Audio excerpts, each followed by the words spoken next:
Hello friends, welcome to Gayatri guides. तर आजच्या व्हिडिओमध्ये आपण डिस्कस करणार आहोत की जे काही बॅक राहिलेले सब्जेक्ट आहे ते तुम्ही कशा प्रकारे काढू शकतात। तर काहींचा एक राहिलेला आहे बॅकला, काहींचे 2 बॅकला राहिलेले आहे। आज आहे 2 तारीख। 2 तारखेपासून जर पकडलं तर तुमची 13 तारखेला फर्स्ट पेपर आहे, बरोबर। ज्यांचा S1 किंवा F1 बॅकला आहे त्यांचा 13 तारखेला फर्स्ट पेपर आहे। म्हणजे आजपासून 10 ते 11 दिवस, 11ही नाही 10च पकडायचे, 10 दिवस तुमच्याकडे शिल्लक आहे। ठीक आहे, 10 दिवसात काहींचं प्रिपरेशन झालेलं असेल, काहींचं नसेलही झालं, काहींनी बुक्स प्रेफर केलेले असतील, काहींनी नोट्स प्रेफर केलेले असतील। ठीक आहे, जे काही असेल तर आजपासून तुमच्याकडे 10 दिवस आहे। या 10 दिवस खूप असतात अभ्यास करण्यासाठी, बरोबर। ठीक आहे, 10 दिवस म्हणजे 8 दिवसात जर तुमचे 8 बॅकला असेल किंवा काहींचं काही कारणानुसार 8 जरी असलेले असतील तरी 10 दिवसातले 8 दिवस जरी पकडले तर 8 सब्जेक्टचं तुमचं प्रिपरेशन होऊ शकतं। ठीक आहे, सगळ्यात मेन पॉइंट म्हणजे काय आहे की जर तुमचा 1, 2 किंवा 2 पेक्षा अधिक बॅकला असेल तर सगळ्यात मेन म्हणजे काय की तुम्हाला प्रिव्हियस इयर क्वेश्चन पेपर जे आहे ते प्रेफर करायचे आहे। सगळ्यात मेन मुद्दा आहे, ज्या तुमच्या प्रिव्हियस इयर क्वेश्चन पेपर आहे 2017 पासूनच्या सगळ्या प्रिव्हियस इयर क्वेश्चन पेपर जे आहे त्या मी तुम्हाला आपल्या चॅनलवर अपलोड केलेल्या आहे। Useful DLED useful question paper अशी प्लेलिस्ट म्हणून त्यामध्ये तुम्हाला जवळपास 50 ते 60 क्वेश्चन पेपर मिळणार आहे। फर्स्ट इयरचे आहे, सेकंड इयरचे आहे, इंग्लिश मीडियमचे आहे, काही मराठी मीडियमचे आहे काही। ठीक आहे, तर त्यातले जे काही क्वेश्चन आहे ते तुम्ही कम्पेअर करून बघायचे आहे। जे काही क्वेश्चन आहे, जे डबल क्वेश्चन विचारलेले आहे, रिपीट झालेले आहे वारंवार, त्या क्वेश्चनवर जास्तीत जास्त भर द्यायचा आहे। दुसरं म्हणजे काय की कम्पेअर करायचं आहे की सपोज आता फर्स्ट इयरसाठी शैशव अवस्था विचारली आहे तर सेकंड इयरसाठी तुम्हाला बाल्यावस्था विचारू शकतात किंवा मग किशोरावस्था विचारू शकतात। अशा प्रकारे कम्पेअर करून बघायचं आहे। जसं की फर्स्ट इयरचं सेकंड इयरचं सपोज पहिल्या याच्यामध्ये तुम्हाला जे काही वैशिष्ट्य आहे, संस्कृतीची वैशिष्ट्य असेल किंवा मग भारतीय समाजाची वैशिष्ट्य आहे ते विचारले असेल तर दुसऱ्या इयरमध्ये तुम्हाला जागतिकीकरण असेल त्याची वैशिष्ट्य विचारू शकतात। म्हणजे काय की क्वेश्चन कम्पेअर करून बघायचे आहे आणि जे वारंवार क्वेश्चन विचारले आहे त्यांच्यावर जास्तीत जास्त भर द्यायचा आहे। ठीक आहे, दुसरा मेन पॉइंट म्हणजे काय की नोट्स जास्तीत जास्त वाचायचे आहे। ज्यांनी कोणी नोट्स घेतलेले आहे त्यांनी नोट्स प्रेफर करायचे आहे। ज्यांच्या कोणाकडे बुक्स आहेत त्यांनी बुक्सचं वाचन जे आहे ते जास्तीत जास्त करायचं आहे, रॅन्डमली वाचायचं नाही। ठीक आहे, बुक्स जे आहे ते रॅन्डमली फक्त आणि फक्त वाचत राहायचं असं करायचं नाही।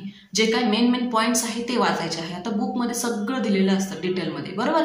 ते त्यातलं जे काही एक्झामला विचारलं जाईल ते जास्तीत जास्त वाचायचं असतं। जसं की मी नोट्स दिलेले आहे त्याच्यामध्येही तुम्हाला डिटेल सगळं दिलेलं आहे, परंतु जे काही एक्झामला विचारलं जातं ज्याच्यामध्ये तुम्हाला जास्तीत जास्त मी इन्फॉर्मेशन दिलेली आहे आणि जे एक्झामला विचारलं जात नाही, शक्यतो नाहीच, त्याच्यात मी थोडे 4-5 लाईनचीच म्हणजे इन्फॉर्मेशन दिलेली आहे की जेणेकरून तुम्हाला आयडिया असावी।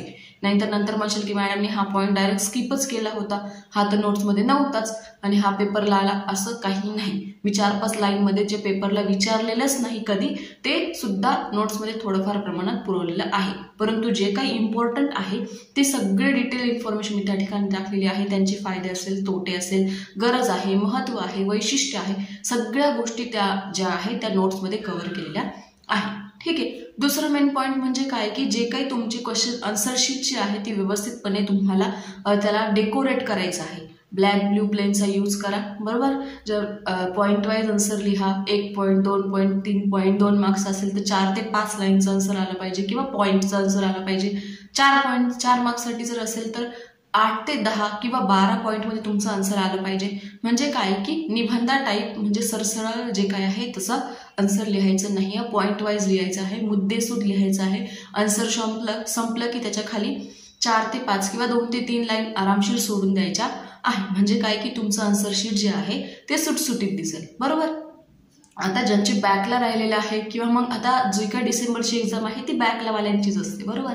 आणि जी काय रेग्युलरची एक्झाम आहे ती जून 2025 मध्ये होईल, जून किंवा जुलैमध्ये। भरपूर विद्यार्थी वारंवार विचारत असतात की मॅडम आमची जी काय रेग्युलर एक्झाम आहे ती कधी होईल किंवा मग रेग्युलर स्टुडंटची एक्झाम कधी होईल। तर रेग्युलरची जी काय ॲन्युअल पॅटर्ननुसार जून जुलै 2025 किंवा जून जुलै 2024, 26, 27, 28 म्हणजे काय की वर्षातून एकदा होते। डिसेंबरमध्ये जी काय एक्झाम होते ती रिपीटरवाल्यांसाठी होते, त्यामुळे ही जी गोष्ट आहे ती ध्यानात घ्यायची आहे। ठीक आहे, त्यानंतरचे काही पॉईंट्स म्हणजे काय की तुमचं जे काही क्वेश्चन पेपर आहे म्हणजे काय की जर फर्स्ट क्वेश्चन असतो आपला जो काही फर्स्ट क्वेश्चन असतो 8 मार्क्ससाठी, ज्याच्यामध्ये तुम्हाला चुकी बरोबर असेल किंवा रिकाम्या जागा भरा असतील किंवा जोड्या लावा असतील, हे कोणतेही क्वेश्चन विचारले जातात, बरोबर. मग त्यामध्ये बाकीचे जे काही स्टुडंट आहेत ते म्हणतात मॅडम तुम्ही तर याचा आन्सर चुकीचं सांगितलं होतं, याचा आन्सर तर बुकमध्ये नाहीच आहे, बरोबर. बुकच्या बाहेर कोणताही क्वेश्चन विचारला जात नाही. एखादा जो काही एक्झामिनर असतो, जो क्वेश्चन पेपर सेट करतो, त्याच्या पद्धतीने तो एखादा क्वेश्चन बाहेरचा विचारलाही जातो. आणि ते जे काय 8 क्वेश्चन आहे त्यातले 4 किंवा 3 तुम्हाला येत असेल, जे येत असेल ते आधी लिहून घ्यायचे आहे. जे कन्फर्म आन्सर आहे की तुम्हाला त्याचं फिक्स आन्सर माहिती आहे आणि ते तुम्हाला येते, ते क्वेश्चन आधी लिहून घ्यायचे आहे. बाकीच्यांना जागा सोडून दिली तरी चालेल. नंतर शेवट 2-3 मिनिटात जर इकडून तिकडून भेटले तर लिहायचे आहे. नाहीतर तुम्हाला 40 पैकी 40च मार्क्स पाहिजे असं कोणीही म्हटलेलं नाहीये की 1 नंबर यायचा आहे 2 नंबर यायचे, असं काही नाही. काहींना जाते सगळे क्वेश्चन इझी, तर त्यांचा होतंय तसं, बरोबर. आणि इन केस काय की तुम्हाला फ्युचरमध्ये कोणीही विचारत नाही की तुम्हाला 11वीला किती मार्क्स होते, 12वीला किती होते, D.Edला किती होते, कोणीही विचारत नाही. तुम्ही पेमेंट किती घेतात, तुम्हाला पगार किती आहे, तुम्ही जॉब काय करतात, ही गोष्ट जास्त इम्पॉर्टंट असते. त्यामुळे D.Ed असो किंवा B.Ed असो, हे जे काय थेरिक पेपर असतात त्याच्यामध्ये तुम्ही जेवढं जास्त लिहिशाल, तुमच्या हँडरायटिंगला महत्त्व आहे, तुमचे लिखाणावर महत्त्व आहे, तुम्ही किती आन्सर किती मोठं लिहिलेलं आहे आणि त्याच्यामध्ये किती मुद्देसूद लिहिलेलं आहे, त्या जे क्वेश्चन आहे त्याच्या रिलेटेड तुम्ही आन्सर लिहिलेलं आहे की ते जास्त इम्पॉर्टंट आहे. काही विद्यार्थी क्वेश्चनच्या रिलेटेड आन्सर सोडून दुसरीच काही ना काही लिहित असतात, स्टोऱ्या लिहितात, गाणे लिहितात, भरपूर वेळेस बघितलेलं आहे. असं करता कामा नाही. क्वेश्चनचं आन्सर येत नसेल तर सोडून द्या. बऱ्यापैकी 1 किंवा 2 क्वेश्चन सोडला तर प्रत्येक क्वेश्चनला तुम्हाला ऑर क्वेश्चन असतो. ऑर क्वेश्चनमध्ये 1 किंवा दोघांपैकी 1 तरी क्वेश्चन तुम्हाला येतोच आणि यायलाही हवा, बरोबर. तुम्ही एवढे मोठे झालेले आहात, D.Edला गेलेले आहात म्हणजे तुम्ही 10वी-12वीतून आलेले आहात, बरोबर. 10वी आणि 12वीचं बोर्ड तर दिलेलं आहे. बोर्ड म्हणजे काय साधी गोष्ट नसते, बरोबर. त्यामुळे तुम्हाला ते काही छोटे छोटे क्वेश्चन आहेत त्यांचे आन्सर यायलाच हवे, बरोबर. नंतरच्या मेन गोष्ट म्हणजे काय की जे काय आपल्या चॅनलवर बाकीचे जे काही इंग्लिशचे जे काही सिरीज आहे त्याही सगळ्या अपलोड केलेल्या आहे. बऱ्यापैकी विद्यार्थ्यांचे इंग्लिश सब्जेक्ट जो आहे तो बॅकला राहिलेला आहे, बरोबर. इंग्लिश सब्जेक्ट जो असतो तो 20-20च मार्क्सचा आहे. सेकंड इयरला तर दोन्हीही आपला S6 असेल आणि S4 असेल, दोन्हीही 20 मार्क्सचा आहे. दोघांनाही 20 पैकी 10 किंवा 11 मार्क्स जे आहेत पाडणं गरजेचं आहे. आणि फर्स्ट इयरचा आहे फर्स्ट जो आहे तो 40 मार्क्सचा आहे F4 आणि F6 जो आहे तो 20 मार्क्सचा आहे.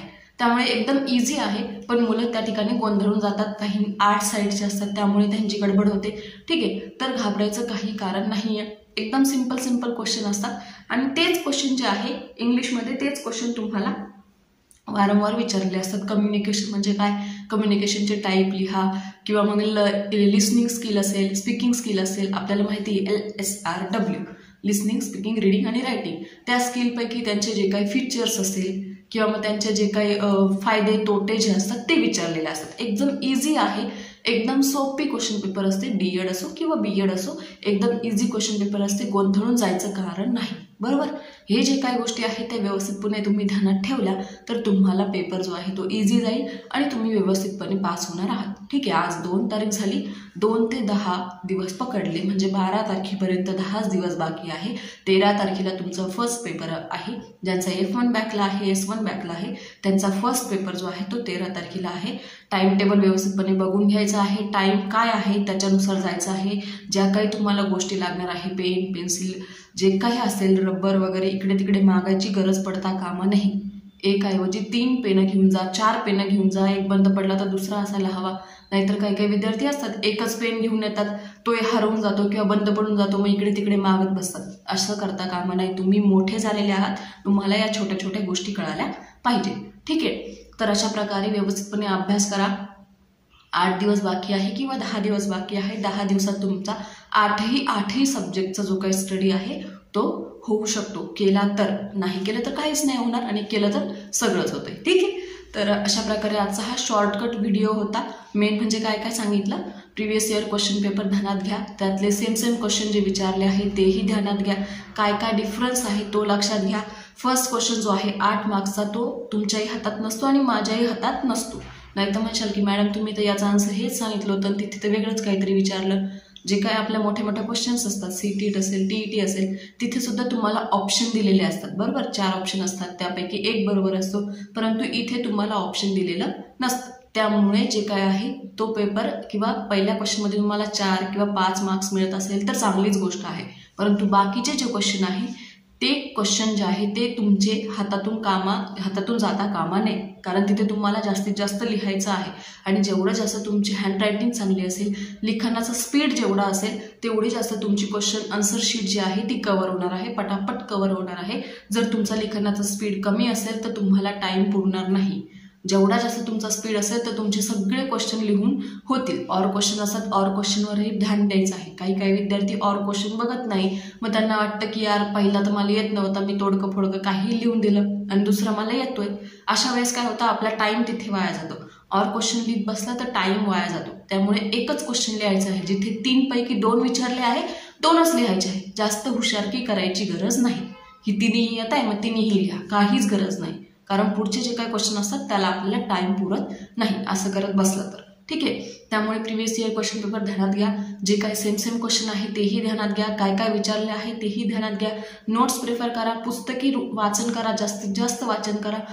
फालतूचे पॉईंट वाचन करू नका. बरोबर, जे काही पुस्तकांमध्ये म्हणजे मेन हायलाइट्स पॉईंट आहे तेच वाचा.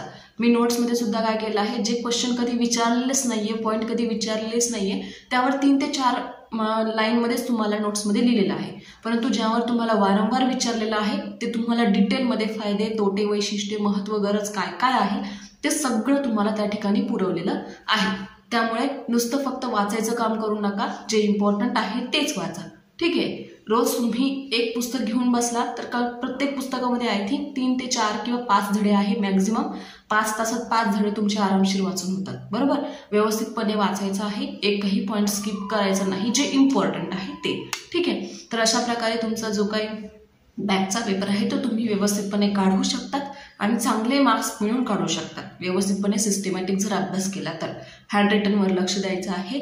स्पीड जो आहे लिखाणाचा तोही वाढवायचा आहे. जेवढा जास्त तुम्ही स्पीड वाढवशाल तेवढी तुमचं जे काही आन्सर शीट आहे ते पटापट लिहून होईल. म्हणजे तुमचा टाईम जो आहे तो वाचेल किंवा तुम्हाला टाईम व्यवस्थितपणे पुरेल. डेकोरेट करायचं आहे, 4-5 लाईनमध्ये सोडून द्यायचं आहे. एक आन्सर संपलं की व्यवस्थितपणे आन्सर शीट लिहायची आहे. धावपळ करायची नाही आहे, टेन्शन घ्यायचं नाही आहे. 10 दिवस बाकी आहे. काही विद्यार्थ्यांचं असतं की एक्झाम जवळ असते की त्यांना एक्झाम फीवर जो टाईप असतो तो येत असतो. बरोबर, म्हणजे एक्झामचं टेन्शन येतं, मग उलटी, वॉमिटिंग किंवा मग ताप वगैरे येत असतो. तर असं करायचं काही कारण नाही. ठीक आहे, एक्झाम आहे ती आपली लाईफ नाही. ठीक आहे, खूप वेळेस सांगितलं आहे, प्रत्येक वेळेस सांगते की एक्झाम आहे तुमची लाईफ नाही. की ही एक्झाम गेली आणि याच्यानंतर परत तुम्हाला एक्झामच देता येणार नाही किंवा तुमची लाईफच संपली, असं काहीही नसतं. पुढचा चान्स असतो परत घ्यायचा, एवढं काय त्यात आहे ना, इझी आहे. त्यामुळे टेन्शन घ्यायचं नाही आहे. व्यवस्थितपणे क्वेश्चन जे आहे आन्सर शीट लिहायची आहे. टाईम बघायचा आहे, टाईम काय आहे, काय वस्तू गरजेच्या आहे सगळं घेऊन जायचं आहे. आणि एक्झामच्या पेपरच्या 5-10 मिनिट आधी जे आहे गडबड करायची नाही. कोणत्याही प्रकारचं बुक उचकायचं नाही, नोट्स उचकायचे नाही, मोबाईलमध्ये बघायचं नाही, रिलॅक्स राहायचं. बरोबर, 5 ते 10 मिनिटं एक्झामच्या आधी व्यवस्थित रिलॅक्स राहायचं, मोठा श्वास घ्यायचा, टेन्शन घ्यायचं नाही. जेवढी जास्त तुम्ही 10 मिनिटात गडबड करशाल तेवढी पेपरमध्ये सुद्धा गडबड करून या. ठीक आहे, आय होप सो तुम्हाला व्हिडिओ आवडला असेल. काही कारणांमुळे असे जे काही छोटे व्हिडिओ आहेत ते लवकर अपलोड होत नाही, कारण बाकीच्याही गोष्टी असतात. पाठ जाऊन तुम्हाला रोज अपलोड होत आहे, क्वेश्चन पेपर असेल किंवा काही ना काही रोज अपलोड होत असतं. बरोबर, हे छोटे इम्पॉर्टंट पॉईंट्स असतात, परंतु ते शूट करण्यासाठी टाईम जो आहे तो काढावा लागतो आणि मग तो शूट होतो. कारण आजूबाजूला सोसायटी आहे म्हटल्यावर लहान मुले खेळतात, त्यांचा आवाज येतो, गाड्यांचा आवाज येतो, खूप गोष्टी असतात. त्यामुळे त्या गोष्टी ज्या आहे, असे छोटे व्हिडिओ जे आहे ते रेकॉर्ड होत नाही. ठीक, तर आय होप की तुम्हाला व्हिडिओ आवडला असेल. जर व्हिडिओ आवडला असेल तर माहिती आहे तुम्हाला काय करायचं आहे. तर भेटूया परत पुढच्या एखाद्या नवीन व्हिडिओसोबत. Bye bye, take care, best of luck for your exam. Bye bye.